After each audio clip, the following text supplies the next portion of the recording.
Welcome to the 411 on 420. I'm Daryl Bowman, your business and IT professional in cannabis. And I'm Amy Ansel, your cannabis partner strategist. Hey, thanks for joining us today and every Saturday from noon to 1 when we are talking about the news and information you can use in the cannabis industry. Interestingly enough, hey, we want to make sure that what we do is educate and inform people about the facts that are happening throughout the nation and locally about the cannabis industry and, well, things that are happening you might not know about. Well, yeah, new laws, new jurisdictions, and new ways to play. There's so much happening here and so many misinformation. There's so much misinformation. It's incredible. Right. Like, this is what I heard, or this is what's going to happen. Right. And you know, the interesting thing about that is we're talking to people that are making a difference, people that are in charge, people that actually know what is going on. We've had some very good conversations. We have more down the pipeline and so forth. But we're excited about the opportunities that this whole new industry is creating, well, locally and globally. That's right. We're trying to provide the clarity that this industry needs so that we can all navigate it above reproach. Well, and that said, one of the things we like to do is talk about job creation and jobs in particular. And our nation's veterans are those people that we talk about and we think about every day. Right. We're talking about hiring heroes. Well, hiring those that made a difference, and yes, they are heroes. That's right. We're talking about making sure that if you are thinking about employing someone, you're thinking about our nation's veterans, because our nation's veterans have earned the opportunity for a place in your business, at least an opportunity to get a hand up, if you will. We're not looking for a handout, and I don't think they would want one anyway. Right. Well, we're just looking at a community that stands for and emulates pride, respect, honor, and they know how to get a job done. No job is too small, and every job is important. Well, that's a true statement. You know, I politely said we get stuff done. Get her done. Yeah, exactly.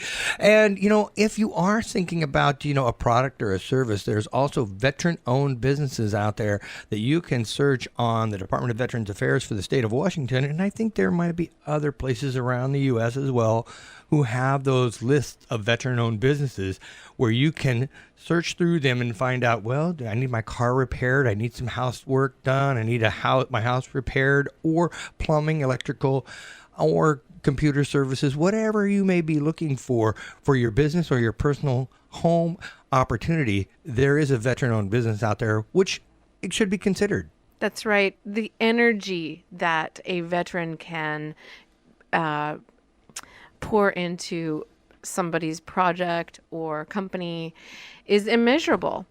Well, and you know what? I think that we deserve to help them because, well, they have helped us, and we wouldn't enjoy the freedoms that we do today without the veterans out there. So I like to tell people, you know, if you're thinking about all the different opportunities that you enjoy today and, well, throughout our history, they were all brought to you by our nation's veterans. And so it is important that we all do what we can to help them as they transition out of the service, and more of them are doing that every day. That's right. And we're not just looking at giving veterans a hand up, but we're also talking about honoring their families. And there's workshops out there that can empower the veteran and empower families out there that are veteran families as well, right, Daryl? Right. Oh, that's a true statement. You want to think about not just the veterans themselves, but also and our active duty personnel, because, well, they're usually, you know, younger families and so forth, and they need an opportunity to have a little extra cash and so forth. So the wives and the children need to be thought about as well. So never forget that as well. Right. We're talking about resume reviews, workshops, ways that you can really polish yourself. Well, and with that said, what we want to do is we want to talk about this industry and what it's doing, not only for the veterans, but it's also doing that for across the nation. The cannabis industry is actually making some inroads into changing the way people think about industry in particular, and about a plant that, well, has been kind of misaligned over the centuries. Right. Well, I mean, if you can Google it, I mean, there's lots of different history found on the history of this plant. Well, that's one of the reasons we want to find out how we're going to integrate it back into mainstream society where it is acceptable, and educate people into, well, what they can expect. As such, we are happy to talk with our guest that will come on, Marilyn Strickland. She is the mayor of the city of Tacoma. So what we'll do is we'll interview her after these short messages. We'll come back and we'll talk more about what is happening in the city of Tacoma, which is the second or third largest city in the state of Washington. This is going to be a great conversation. So I'm Daryl Bowman, your business and IT professional in cannabis. And I'm Amy Ansel, your cannabis partner strategist. We'll be right back after these short messages.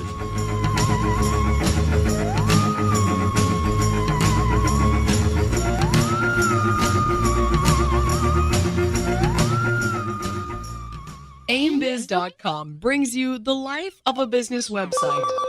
The majority of business websites can't be found by search engines, so their owners lose customers and money.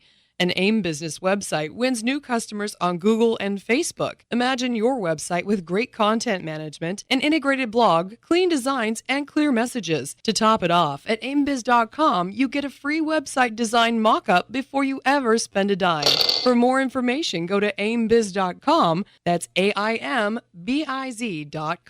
Sweatman Young is proud to celebrate 25 years of construction service throughout South Puget Sound, working together with you to guarantee your satisfaction and offer you a unique 2-year warranty on all work. Let Sweatman Young build your new dream home, remodel your existing home, add an additional deck, outdoor kitchen, a man cave, or even preserve your historic home. Sweatman Young provides the best construction value in South Puget Sound. Visit sweatmanyoung.com today and schedule your free consultation with Bill Sweatman, your personal professional contractor. Ever get a traffic ticket? Had a bill you couldn't collect? Had a contract you needed advice about, such as a new insurance plan, home, or car loan? We run into these situations routinely throughout our lives. We know we need legal advice, but feel we just can't afford hiring an expensive attorney to help. Legal Shield and your legal team is now your affordable option, allowing each of us to rest assured we can quickly get the help we need for one low monthly fee. Whether it's business or personal legal advice, visit yourlegalteam.info today.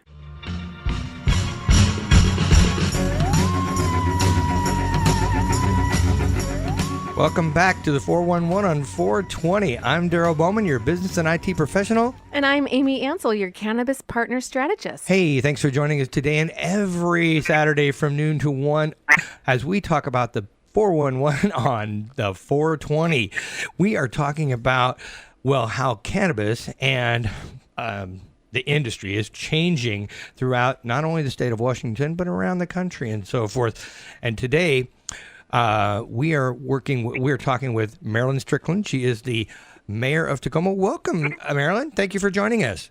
Well, thank you for having me. Hey, we're very excited to have you're in your second term as mayor of Tacoma. You've got a pretty nice pro-growth agenda focusing on family wage jobs, which, hey, incidentally has to do a little bit about veterans, if you will. And, you ran on a platform for education and workforce training, which, again, hey, check that out. We have an industry that's developing. Right. No, it's really exciting. And you brought up a really interesting point in the introduction where you talked about mainstream acceptance, because I think for a lot of people, if you look at the history of prohibition of alcohol and how it evolved and how, right now if someone says, I'm going to go have a beer, I'm going to go have a martini, no one thinks twice about it. The use of marijuana is still very taboo to a lot of people. And, I think for many it's the stereotype of, a stoner, dressed a certain way, completely unproductive. And I think a lot of people don't realize that there is the potential for a very lucrative industry here, whether you are growing it, whether you are wholesaling it, or whether you're retailing it. And there are uses beyond just smoking the product.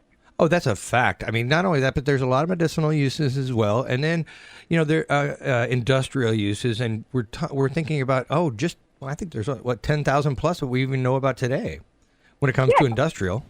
No, it's pretty interesting because I think, one of the things that people think about when they think of, the use of cannabis, marijuana, is they just think of, again, going to a retail store. But there is an entire horticultural process of growing the product and technology. And so it's pretty fascinating if you think about, from seed to use, all the things that go into manufacturing and processing marijuana for use, whether it's for medicinal purposes, whether it's for recreational purposes, and some folks who choose to cook with it. Oh, and industrial as well. So, yep, absolutely. Well, one of the things we're talking about is where we're at today and how we got where we came to today. So, the passage of Initiative 502, we've had Rick Garza, Washington State Liquor Cannabis Executive Director. We've had him on our show before. He was our initial kickoff speaker, talking to us a lot about where we've been, where we're going, and how we got here. And we've learned a lot.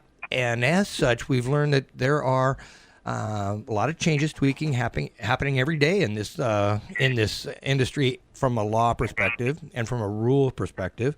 So what we're learning is how that's changing. And so what's happening with Tacoma, though? How has the impact been for the Initiative 502 on Tacoma?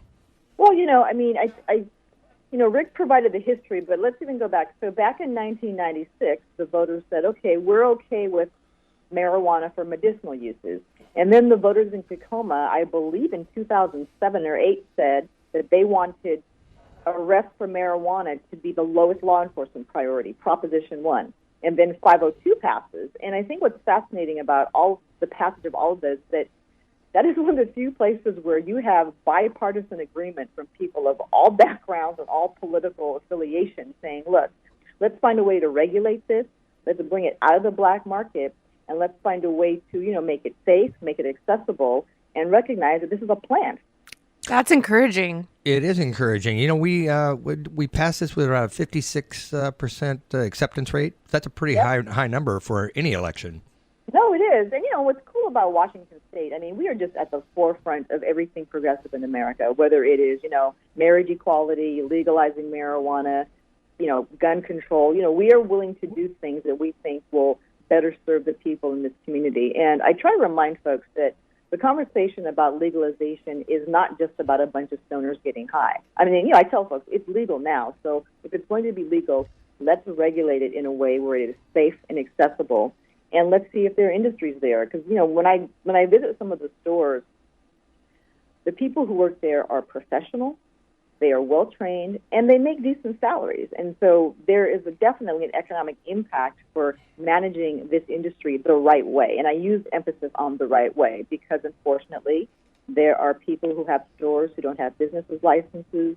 They're, flouting the rules, and they're really in many ways undermining what we're trying to do for those of us who want to do this legally and properly. That seems to be the Wild West thing. I think that's basically been the medicinal marijuana dispensaries that just popped up out of nowhere. Right, with really the lawn chairs. Well, with the lawn chairs and, hearing stories of, you have, I remember I said this one, there sure are a lot of sick 20-year-olds in Tacoma. Because, they sure are. Because when you see the people coming out of there, they tend to be young. And I think, the challenge with the medical marijuana in the beginning was the issuance of those green cards. And to me, that was really the one place that encouraged use that should not have been happening. Marilyn, what was the impact of, you were talking about the dispensaries for medicinal. What was the impact back then when it was just medicinal? Well, a lot of people very enthusiastically that, were getting business licenses, and they would come into the city saying, I'm just going to make up a name. My company is Healing Garden LLC. And so that could be, it could be therapeutic massage. It could be anything. And so our licensing people weren't drilling down saying, are you operating an illegal marijuana store? And we, found ourselves in a position where there were nearly 60 stores. And a lot of them had been just, they just popped up. They were popping up in places where neighbors were concerned that they were clustered. And, and I'm going to tell you something. I have mixed feelings about that because, we have districts where we have bar after tavern on one block, and people don't have a problem with that. But they seem to be more concerned when they have marijuana businesses that are clustered. And that really is part of the basis of the proposed moratorium that we're working on that we're probably going to approve tonight at City Council. And tonight, I say this is Tuesday. Okay, and so there's a moratorium. We're talking about that, and so we're talking about the fact that we're converting the dispensary licenses in some cases over to the recreational 502 and medicinal 502, so state licensed instead of just the ones that have just popped up. So these are going to be Right. licensed. And so I understand what Rick was telling us here not too long ago, that 8 more have been allotted to the city of Tacoma. Right. And we have 8 right now, and those 8 are spread throughout the city currently. Right. And Yeah. now we're talking about 8 more, and where are we going to put those? Yeah, so and that's really the basis of this. So, and thank you for asking the questions. I want to make sure there's clarity here. This proposed moratorium does not mean that we are banning any more stores. It just means that we need to take a time out and work with our planning commission so that we have land use rules to ensure dispersion. Because what was happening is that you started to see some of these businesses clustering in specific neighborhoods, and it made neighbors uneasy. So our planning commission is going to take a look at our land use rules to make sure that when we receive the additional 8 stores, that we have geographic dispersion, so it's available across the city, but we're not concentrating it in specific neighborhoods. And that really is the primary purpose of why there's a proposed moratorium. Yeah, you don't want all of them down one street, so to speak. That reminds me of Amsterdam. Well, Yeah, that is pretty bad. No, and also, too, though, understanding that, I know that when we have a conversation about the number of stores, we had 8 retail stores that the control board originally said we could have. And then now with the medicinal coming online, they said you can have an additional 8. Now, to be honest with you, if it was an additional 12, I'd be okay with that. But I think it's just our opportunity to kind of think about how we want to control our destiny. And again, I want to emphasize, the stores that are open in Tacoma that are retail stores must be approved by the State Liquor Control Board. Otherwise, it's not a legal store, and that's something that we are really trying hard to emphasize to folks. So we've closed down most of the cannabis dispensaries, if you will, throughout the city of Tacoma. There were like 60 or so, I think, if I remember, Right. like you're saying, and now they were operating pretty much as a Wild West kind of a thing. And I remember hearing about some inspections and so forth, figuring out who's doing what and how they're doing it, and then giving them a letter saying, hey, you need to close down it by a certain date. Right. And now there was some rules and some stipulations about staying open now. And what were those kind of things? Well, I mean, we just, I will tell you that I think that this city council has been so patient and so flexible when it comes to allowing these businesses to operate, even though technically they've been illegal. And so what happened recently was another set of letters went out basically saying you need to shut down your business, and the only business that we will allow will be the ones that are authorized by the Washington State Liquor and Cannabis Board.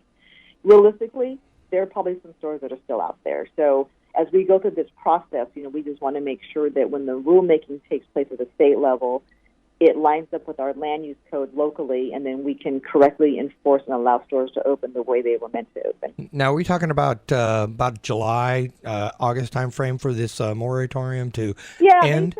I mean, hopefully it will coincide with when the state has their rules available. So we said probably 6 months. Okay, so now, do we know anything about implementation of recreational versus medicinal for these additional 8? Here's what I believe. I think that if you're a recreational store now or a recreational operator, you'll have the opportunity to offer both. And then also, if you want to be a standalone medicinal store, you can do that as well. And I will say, the good news is that you have some businesses who have been operating medicinal stores, and without having the guidelines of the State Liquor Control Board, they have done a really good job. They are above board. They're professional. The people know the product, and they really do provide counseling and service to the patients that they serve. So I think, that's really the upside of all this. It's not as though, in my opinion, 8 new businesses have to start from scratch and figure out what to do. I think people who've been doing this well will end up moving to the front of the line as far as, how to implement this. Well, we did have a conversation with Mr. Garza, and one of the things that he did mention was that if you do have a recreational license, you will have to apply for an additional license, if you will, to do the medicinal.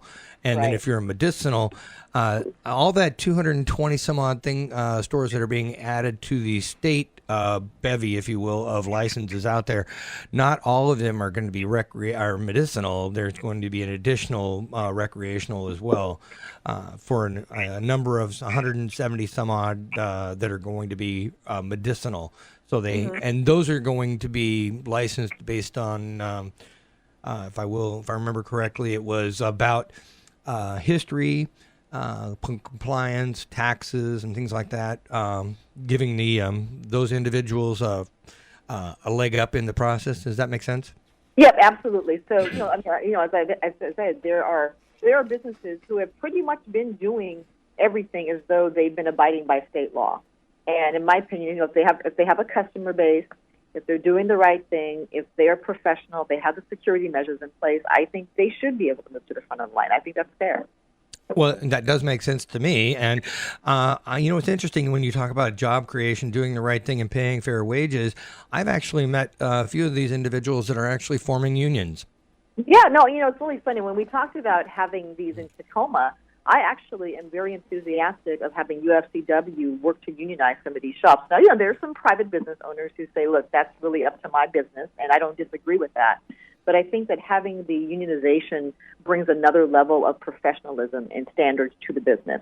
So I don't see a downside to that. But, it'll be up to the individual business owner. Well, that does make a lot of sense to me. I mean, hey, they've been doing the right thing all along, and it just gives them, like you said, a little bit more validity, if you will. Mm-hmm. So now, from an economic impact, we're talking about a lot of different businesses, but we've talked about retail and mostly. What about the growing and the processing? Now, are there a certain limited number of those happening in the jurisdictions, or can those licenses be used anywhere throughout the state? No, there are people who are processing and growing because you have to get the product from somewhere, and clearly we want the product to be local. And when you talk about the economic impact, Joe, I think there's another dimension that we often forget. There are lots of property owners who now have well-paying tenants. That's a true statement. They have tenants who can pay their rent. They're signing long leases, and so the economic impact is pretty broad. It's it's the processing, it's the equipment, it's the sales tax, it's the employees. But think about the impact on the real estate market for people who are going to be paying tenants. So we're talking about not just direct but indirect jobs as well, creating all across the economy. No, absolutely. And I think I don't think we've even tapped into the opportunity here. And, I have a friend who's really into research and science. And, at some point, there will be scientific breakthroughs about how to use it. And it will go beyond it helps me sleep, it helps alleviate pain. I mean, I just think that, as we look at the cannabis industry, there will be an opportunity to have major scientific breakthroughs and come up with products that I think can help people manage chronic disease. Well, I think you've got something there. But then again, hey, there's a lot of stuff going on with regards to just the hemp, just the fabric or the structural part of the plant. Right, the non-psychotropic. Exactly. Right. So we have opportunity there. Do you know anything about what's going on regarding just that? Because, that might be something that we need to be that's considering. Just as big. And if not bigger. Where are we at with that in the law process, or anywhere the opportunity to create opportunity here locally? Well, I mean, admittedly, I've not had a lot of experience in that aspect because my role as a policymaker dealing with the law and legality is more about managing how people use it and neighborhood safety. But, hemp is a product that's been around for a long time. It's very strong. And, they're hemp products. People make clothing out of hemp. They make purses and bags out of hemp. And so I think the opportunities are endless. It's just really about creativity and, again, acceptance of a product that has many, many uses. Well, you mentioned safety here a second ago and so forth, and people's concern about that. What is the situation throughout the city of Tacoma and maybe around in the region with regards to safety? Have we had any problems since the implementation of medicinal all the way through the recreational that we can be concerned about? Well, I think that you have people who fall on various sides of that issue. So I think for some folks, when they think about someone who has smoked marijuana, they have this reefer madness fantasy of buggy eyes and people throwing themselves off of cliffs. Well, I saw the poster. Right. And then you have people who say, you know what, if you can go to a bar and down 2 martinis and someone wants to sit at home and smoke a little bit, what's the harm? And so I think it really is about education and people understanding what it is and what it isn't. And, as with anything that you use as a controlled substance, be sensible, be moderate. Don't don't get behind the wheel of a car and don't go out in public and act a fool. But I'm thinking more about what is statistically, what do we know about that? What have we increased at all or anything like that? Have our law enforcement opportunities have they had to do more things? Have we Or had do more less. arrests or less? What's been the impact? Well, I will tell you that I asked Chief Ramsdale, this may probably be like 6 months or a year ago, and I said, is there any data? Are there any data that tells us that crime has spiked in neighborhoods where these stores exist? Like, nope. So, aside from hearing about someone trying to rob a marijuana store, and people rob convenience stores and all kinds of stores all the time, I don't think that we can point to any spike in crime, to be honest with you. That's fantastic. Well, hey, let's do this. Let's take a break. We'll come back after these short messages, and we'll talk more about opportunities they're being creating right here in Tacoma, but around the state as well. I'm Daryl Bowman, your business and IT professional in cannabis. And I'm Amy Ansel, your cannabis partner strategist. We'll be right back.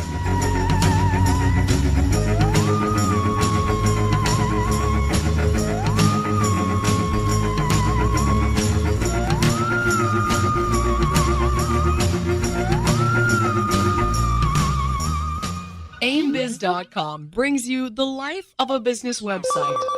The majority of business websites can't be found by search engines, so their owners lose customers and money.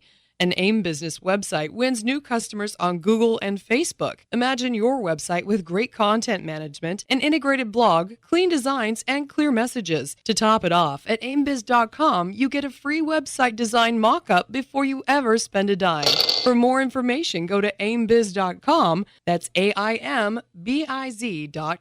Swetman Young is proud to celebrate 25 years of construction service throughout South Puget Sound, working together with you to guarantee your satisfaction and offer you a unique 2-year warranty on all work. Let Swetman Young build your new dream home, remodel your existing home, add an additional deck, outdoor kitchen, a man cave, or even preserve your historic home. Swetman Young provides the best construction value in South Puget Sound. Visit SwetmanYoung.com today and schedule your free consultation with Bill Swetman, your personal professional contractor. Ever get a traffic ticket? Had a bill you couldn't collect? Had a contract you needed advice about, such as a new insurance plan, home, or car loan? We run into these situations routinely throughout our lives.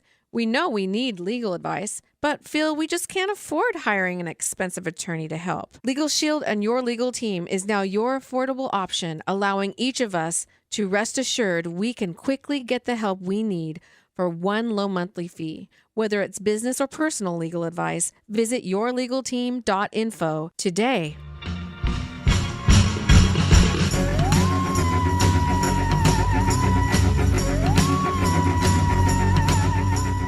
Talking about cannabis news and information you can use. Oops, there's some stuff going on. Sorry, don't move that thing over there. A little loud there, right? Anyway, hey, I want to make sure that people, if you're looking for us, go to the 411 on 420.biz. Check out our podcast and check out our broadcast and so forth. You'll be able to learn about what's been going on and see a complete archive of all the list of guests that we've had on and learn more about the industry and what's going on from the facts. Don't just take the rumors and so forth. Understand what's going on and figure out how you can make more informed decisions by getting the information straight from the authority.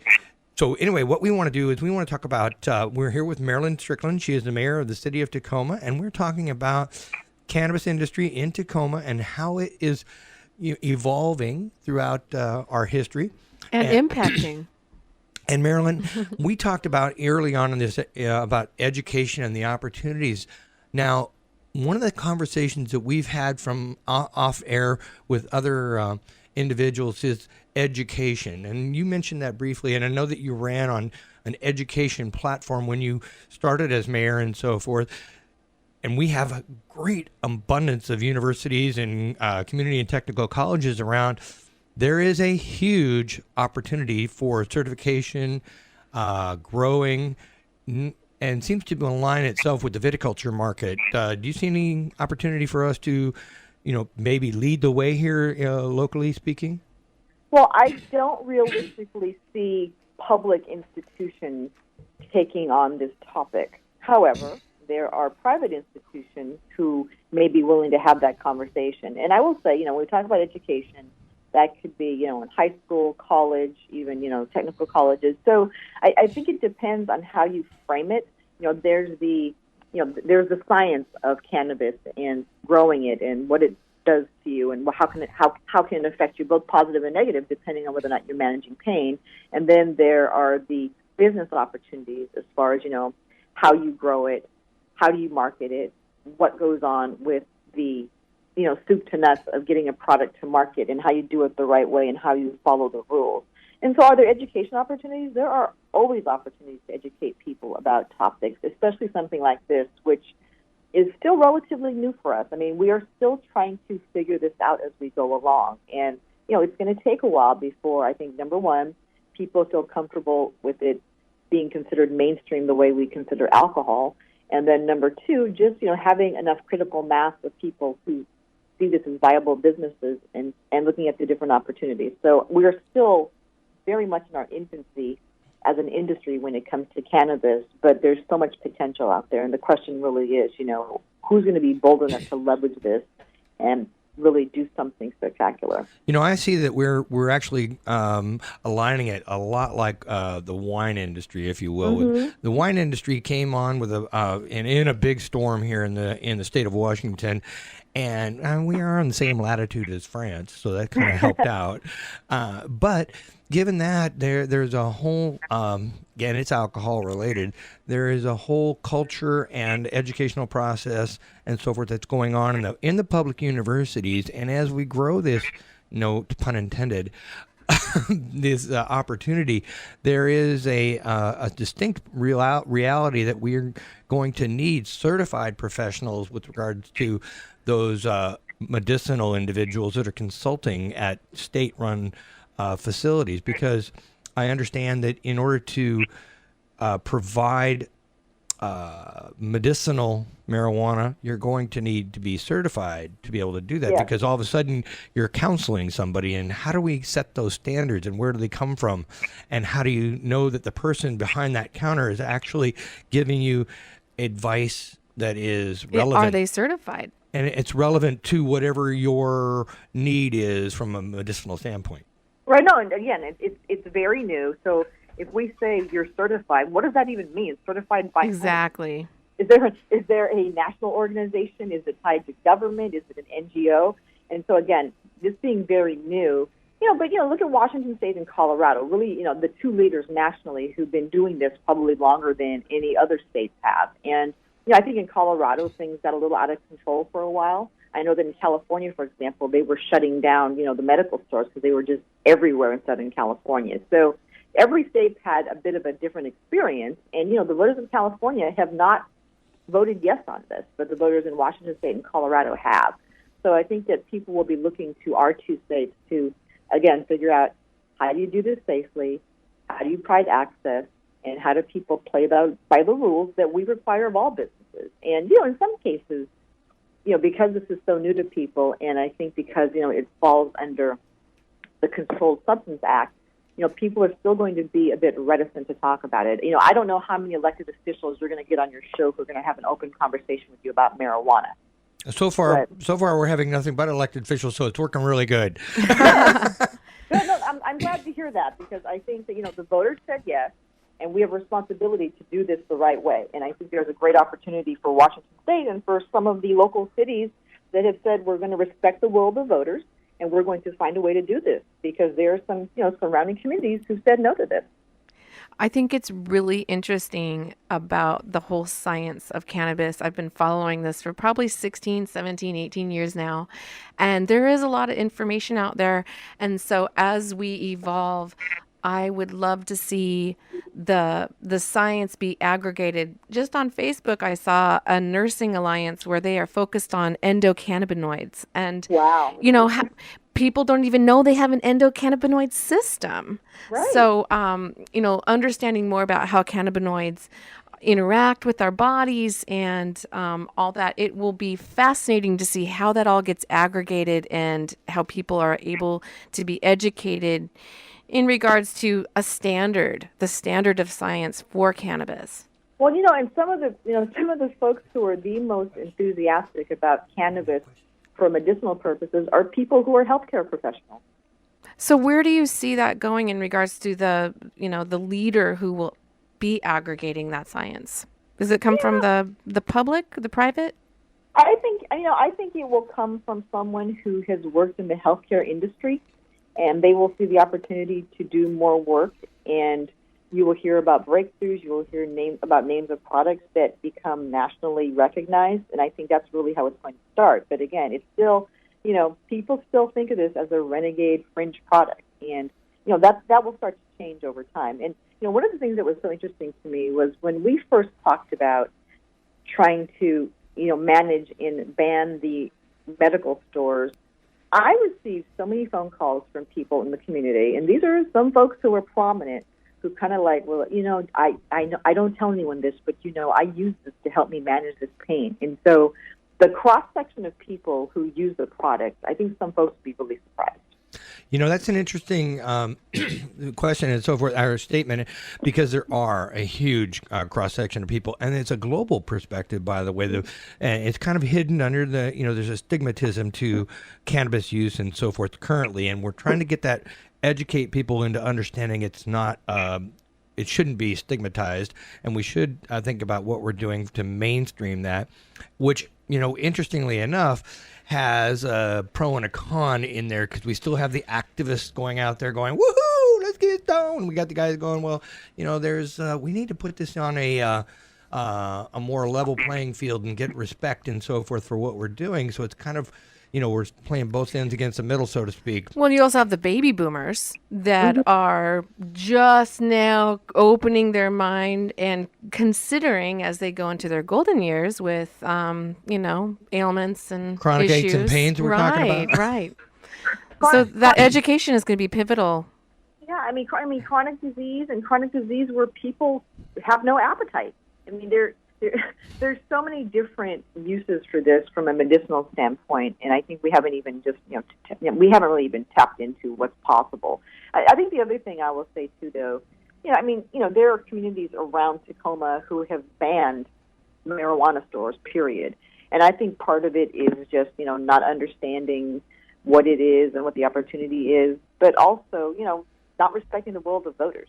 Well, we've had Derek Young on here to talk a little bit about that happening in Pierce County, and that ban is being currently lifted. But there's a weird thing going on with that one regarding an advisory vote that doesn't really count. Yeah, it's very confusing and quite interesting. An advisory vote of the vote that the people took. Yeah, exactly, and one that really doesn't matter because we already passed it.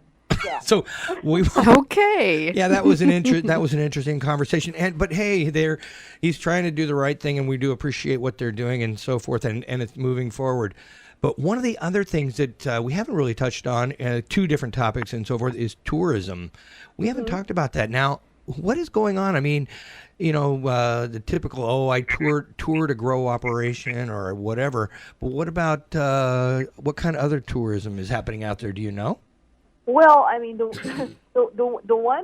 one example I can point to, and I don't know if she's still doing it, but a friend of mine, Angela Josie, who do the Art Bus tours, I believe once a month on a Thursday. So she actually did a tour of the marijuana stores, and I think they stopped by like 4 or 5 marijuana stores in different business districts, and the owners were very gracious, and people got to take a tour, just to get to know the businesses, and so I thought that was cool. I've not heard of the tourism package that we're marketing nationally saying, hey, come stay in a hotel, come get high, come have a great meal. So I've not heard that. There's a meal thing going on. I've not heard of that type of tourism. But I think the tourism can vary. When people go on trips, they take these eco tours, and like you said, they tour different places. And you never know. I think it could be interesting. I still think even within Washington State, where the voters said yes to it, people are still a little reticent. So I don't know how you could market that nationally, but there is interest. It's something that people have been using for a long time. And as I keep saying, if we're going to legalize it, let's do it the right way. Let's make it legitimate, and let's look at all the potential opportunities to create economic development. Well, we do have wine tasting tours. Yes, we do. So Right. I can see that we might have vaping tours. So are there plans in the making? Not that I'm aware of, but, I can't speak for every person who is a creative entrepreneur, so you never know. Well, from a government standpoint, one of the things that happened here not too long ago, I remember, and it made national news, if you will, was a vape lounge. Now, what about that kind of a thing? What's going on there? Are we actually being able to consume in a public place with people, or is that going to continue to be banned? Or because right now membership type? I know that currently there is a ban for vaping in public, but There's actually a ban for smoking in public. And yes. I think vaping falls into that category, but Yes. I think the exception that people tried to have was, well, if it's not a public facility, meaning a restaurant where anyone can walk in, then if it's a private club, then maybe you can do that. But I will tell you honestly, I'm not up on the vaping or using marijuana in a private facility situation. Well, I think we had a place here not too long ago in Tacoma that actually did that above a bar, and so they did it for a bit, but some rules changed and so forth, so they were closed down. But it was an interesting opportunity. It was operated as a club, and it did make some national news. Huh, okay. So, but anyway, that said, one of the things that we're talking about, we've talked about security issues, we talked about permitting. Is there any special permitting required for these things? So we need to understand from a consumer perspective or from a licensing public perspective Yeah, as well. I mean, the State Liquor Control and Cannabis Board is responsible for the entire process from A to Z, as far as have you met your requirements for security? Have you been paying your taxes? So as far as them saying, okay, Tacoma, you're going to receive these 8 stores, our situation is, okay, does the land use zoning accommodate, proper distance from schools and parks and community centers? And as we're doing now when the moratorium goes into effect, and are these dispersed far enough away? But as far as enforcement goes, that will be something that I believe will fall to the local jurisdiction, unfortunately, because the state doesn't have the resources. But getting the store set up will pretty much be the state's responsibility. So by the time they land here in Tacoma, we just okay, we've gone through the checklist. Is this building fitted properly for life safety? Does it, how many people can it accommodate? So it's sort of what I call your garden variety land use and building code situations, but not necessarily regulating the business itself. So if the local jurisdiction is going to be taking over the security and making law enforcement and all those things, that's going to cost a little bit. What kind of tax money are going to be collected? Can we expect to be able to pay for that? Because otherwise it's just a drain and a pain rather than a gain. Yeah, well, I mean, when you think about the whole idea of security, I mean, there are 2 parts of it. There are the security considerations that the business owners have. So, for example, do I have cameras? What if someone comes in and tries to rob me? So those types of security situations, and for their employees too. And then, on the flip side of that, there's what I call the public safety considerations. So, is there activity happening around the store or in front of the store that, is linked to crime or something that shouldn't be happening, or minors using it? So that's really where the local jurisdiction would fall in. But, I'm going to tell you again, we've not had a lot of problems aside from people saying they were concerned about folks congregating around the store. And so, when it comes to the whole idea of security, will we generate taxes from it? Absolutely. But, you all know this.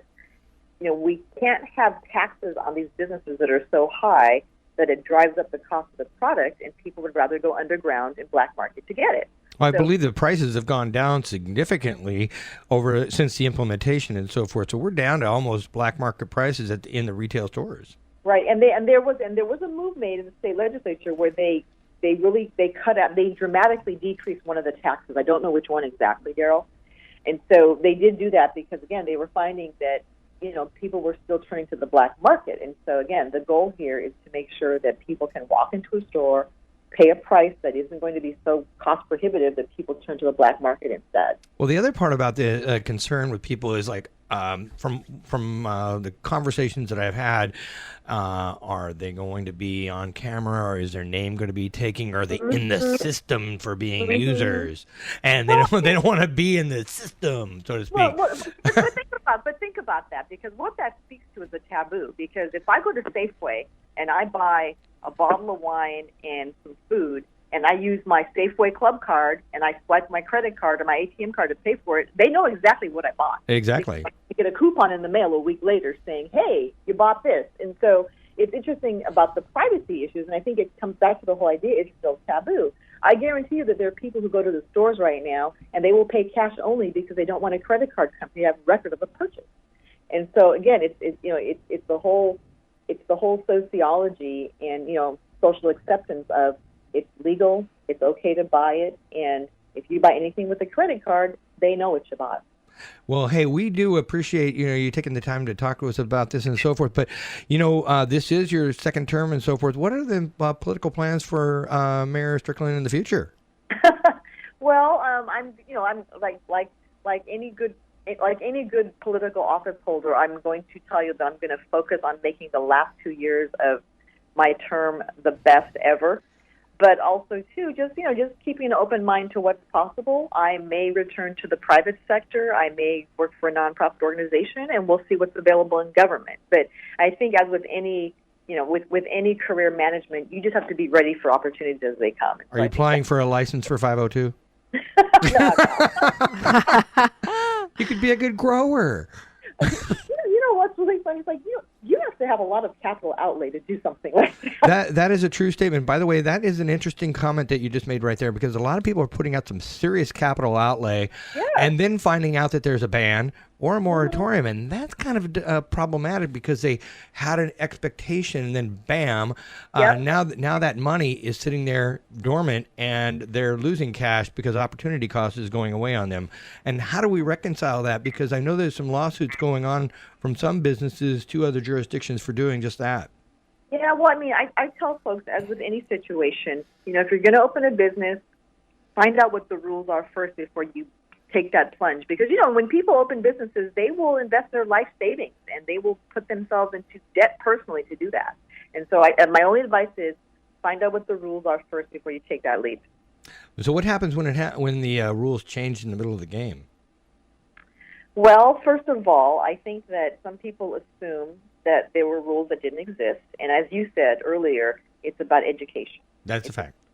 To just to get the facts first, find out what you can and can't do. And to their credit, the State Liquor and Cannabis Board, they are very, very cooperative, and they love to answer questions, and they're very helpful. And so I don't think that they even view themselves as just an enforcement agency. They're really dedicated, in my opinion, to trying to help us manage this and do this the right way.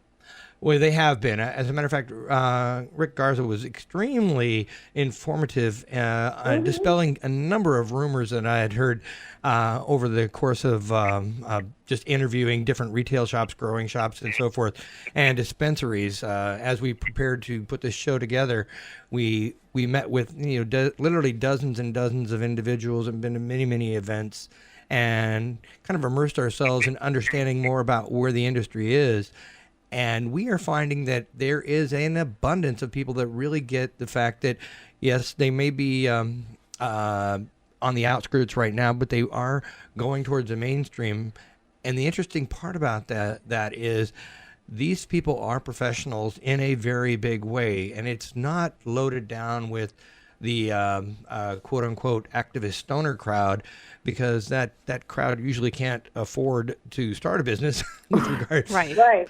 And these people are saying, hey, we see an opportunity. This is definitely a capital investment. There is a ROI on this thing, and we know that we have to treat it as such. So we're going forward with that business plan in mind to make a difference, and we can only see growth, and that's no pun intended, if we do it correctly and we educate.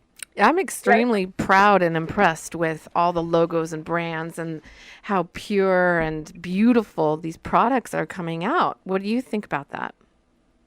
Well, no, again, the level of professionalism that has come about from the folks trying to do this the right way is pretty impressive. I mean, it really is impressive. And just like you said, when you drive down the street, you see these logos, you see these brands. And again, I think another thing, too, is I think a lot of people assume that if you are a business person and you're trying to be part of the supply chain or retail it, that you're a user. There are people who are in this business who don't even use the product. They just see it as a business opportunity. Well, I agree with you on that. I'm actually one of those individuals. I think it is a great opportunity to see an education happening. I did my thing back when I was younger and so forth, but for me it didn't work out. But hey, I see that the benefits for so many other people from a medicinal standpoint, from a recreational standpoint, sustainable for our Earth standpoint. Yep. Oh yes, the interesting thing we learned the other day was I did not know that the extraction, the putting in the industrial hemp over top of toxic waste zones can actually extract the toxicity from the soil. Isn't that something? I mean, it's just fascinating. And I tell people, when we talk about how there's a stigma attached to this, I remind people that 3 U.S. presidents have gone on record that they smoke pot. Well, that was interesting. Our latest one, too. And Thomas Jefferson, George Washington, Henry Ford, some iconic figures from the past encouraging us to sow the seed, to, consume it, what have you. It's really eye-opening when, you're taught the DARE program and all the other things that are a little going against what our forefathers are encouraging us to do. What do you think about that? Oh, again, I think I mean, we could have a whole conversation about just the history of prohibition, about alcohol and marijuana and the racism and the xenophobia that goes with that and how some laws were made at the time, but that could be another. Oh, you're thinking about the Nixon administration, are we not? I'm thinking of Reagan.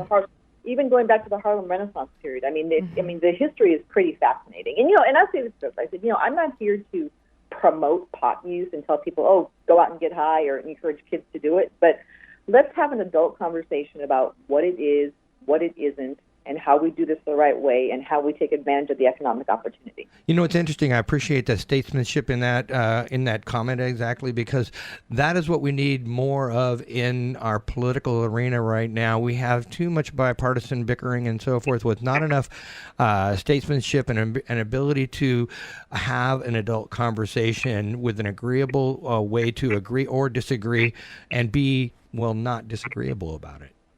Yeah, no, absolutely. And again, there are pros and cons to any product that people consume. But again, let's have an honest conversation and deal with fact and science. How about that? Oh, what a concept. Hey, well, thanks again for joining us. We do appreciate you taking the time from your busy day. I know that you're going to go out today and you're going to have a long discussion, I'm sure, about this in a very few minutes to have and get some public input later on this evening. And again, we are recording this, and so we'll probably come back in a little bit later and put in a little bit more information about what happened in that vote this evening. So we do appreciate you taking the time, though.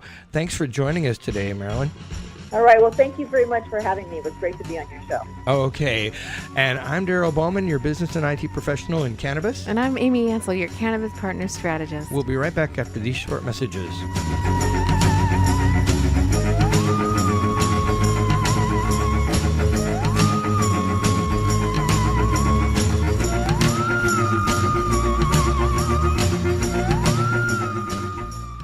AimBiz.com brings you the life of a business website.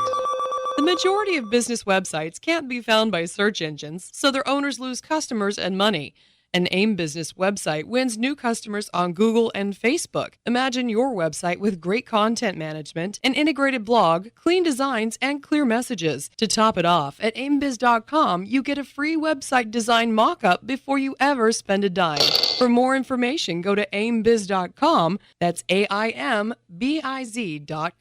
Sweatman Young is proud to celebrate 25 years of construction service throughout South Puget Sound, working together with you to guarantee your satisfaction and offer you a unique 2-year warranty on all work. Let Sweatman Young build your new dream home, remodel your existing home, add an additional deck, outdoor kitchen, a man cave, or even preserve your historic home. Sweatman Young provides the best construction value in South Puget Puget Sound. Visit SweatmanYoung.com today and schedule your free consultation with Bill Sweatman, your personal professional contractor. Ever get a traffic ticket? Had a bill you couldn't collect? Had a contract you needed advice about, such as a new insurance plan, home, or car loan? We run into these situations routinely throughout our lives. We know we need legal advice, but feel we just can't afford hiring an expensive attorney to help. Legal Shield and your legal team is now your affordable option, allowing each of us to rest assured we can quickly get the help we need for one low monthly fee. Whether it's business or personal legal advice, visit yourlegalteam.info today.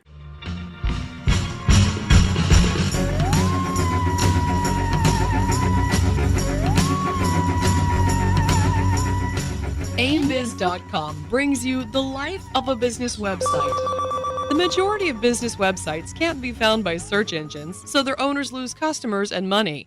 An AIM business website wins new customers on Google and Facebook. Imagine your website with great content management, an integrated blog, clean designs, and clear messages. To top it off, at aimbiz.com, you get a free website design mock-up before you ever spend a dime. For more information, go to aimbiz.com. That's AIMBIZ.com. Sweatman Young is proud to celebrate 25 years of construction service throughout South Puget Sound, working together with you to guarantee your satisfaction and offer you a unique 2-year warranty on all work. Let Sweatman Young build your new dream home, remodel your existing home, add an additional deck, outdoor kitchen, a man cave, or even preserve your historic home. Sweatman Young provides the best construction value in South Puget Sound. Visit SweatmanYoung.com today and schedule your free consultation with Bill Sweatman, your personal professional contractor. Ever get a traffic ticket? Had a bill you couldn't collect? Had a contract you needed advice about, such as a new insurance plan, home, or car loan? We run into these situations routinely throughout our lives. We know we need legal advice, but feel we just can't afford hiring an expensive attorney to help. Legal Shield and your legal team is now your affordable option, allowing each of us to rest assured we can quickly get the help we need for one low monthly fee. Whether it's business or personal legal advice, visit yourlegalteam.info today.